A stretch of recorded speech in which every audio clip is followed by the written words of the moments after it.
Bismillahirrahmanirrahim. Assalamualaikum warahmatullahi wabarakatuh.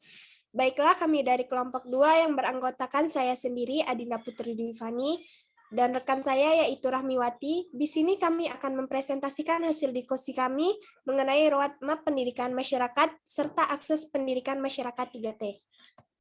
Yang pertama ialah roadmap pendidikan masyarakat yang mengenai kebijakan dalam pendidikan masyarakat.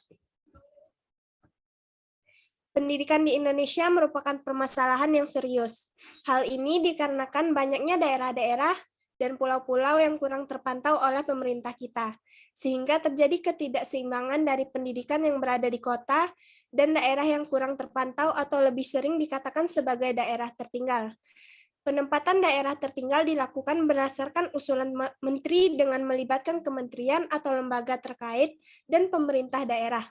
Sebanyak 122 daerah ditetapkan oleh pemerintahan sebagai daerah tertinggal.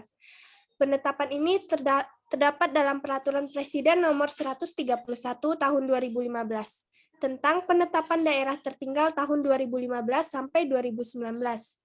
Menurut Perpres, pemerintahan menetapkan daerah tertinggal setiap 5 tahun sekali secara nasional berdasarkan kriterianya, indikator dan subindikator ketertinggalan daerah. Penetapan yang dilakukan pemerintahan diharapkan agar terjadi pemerataan pendidikan di Indonesia. Tidak meratanya pendidikan juga mengakibatkan kualitas masyarakat Indonesia tertinggal dibandingkan dengan negara lain. Maka dari itu diperlukan pemerataan pendidikan di wilayah 3T, terdepan, terluar, dan tertinggal. Selanjutnya, untuk mengatasi permasalahan yang terjadi di daerah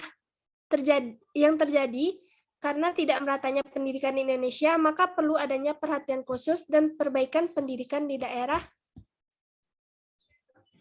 terbelakang, terdepan, dan tertinggal. Yang pertama yaitu pemerintahan wajib melaksanakan pemerataan di bidang pendidikan, baik itu perkotaan maupun di daerah 3T sesuai yang tercantum dalam undang-undang.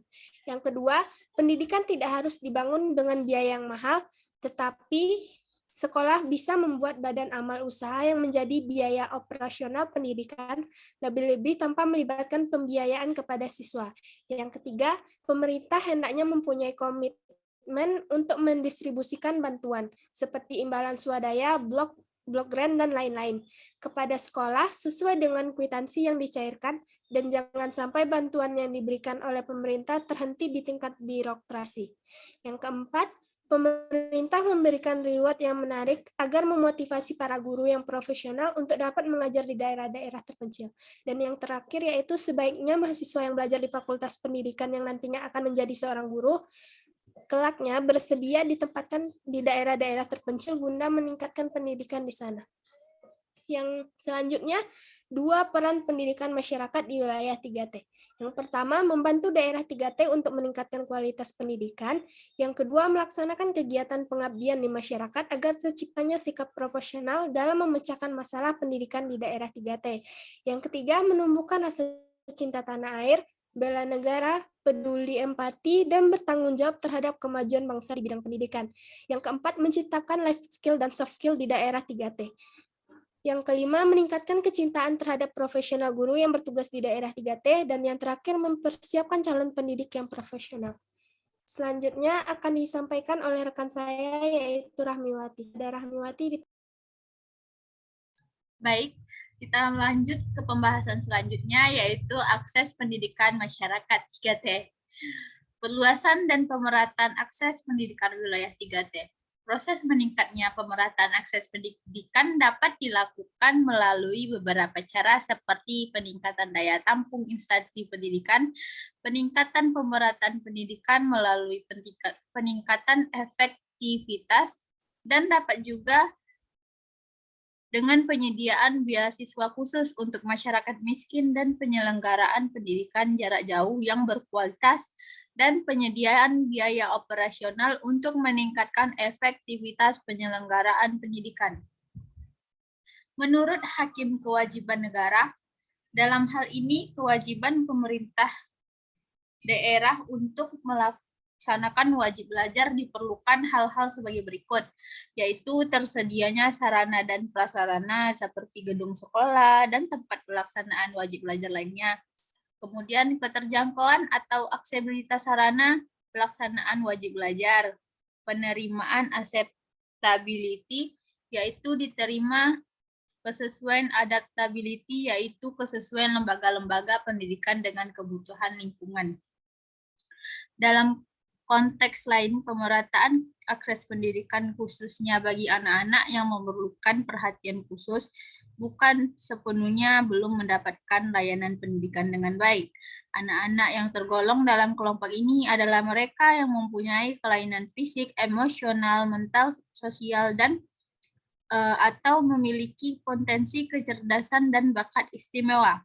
Pemerataan dan perluasan pendidikan adalah kebijakan publik yang harus dilaksanakan oleh pemerintah, baik pusat maupun daerah.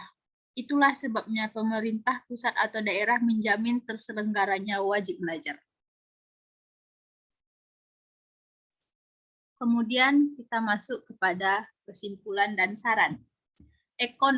Untuk kesimpulan yaitu, ekonomi pendidikan adalah bagaimana seseorang manusia, baik individu maupun kelompok, membuat keputusan dalam rangka memberdayagunakan sumber-sumber yang ada, sehingga dapat menghasilkan berbagai macam bentuk pendidikan, terutama dalam pendidikan luar sekolah seperti pelatihan mengembangkan keterampilan, kursus, dan lainnya, serta bagaimana mendistribusikan merata dan adil di antara kelompok masyarakat yang ada. Kemudian saran. Adapun saran yang dapat penulis sampaikan yaitu bahwa ekonomi pendidikan pemerintah harus terus dikembangkan dan dibangun sumber daya manusia melalui pendidikan dengan memberikan kesempatan yang sama kepada seluruh rakyat untuk mendapatkan pendidikan yang layak sesuai dengan amanat konstitusi negara kita. Yang kedua, bahwa penulisan dalam makalah ini belum sempurna. Diharapkan masukan dan kritikan dari para pembaca ataupun penonton di rumah untuk menyempurnakan informasi ini.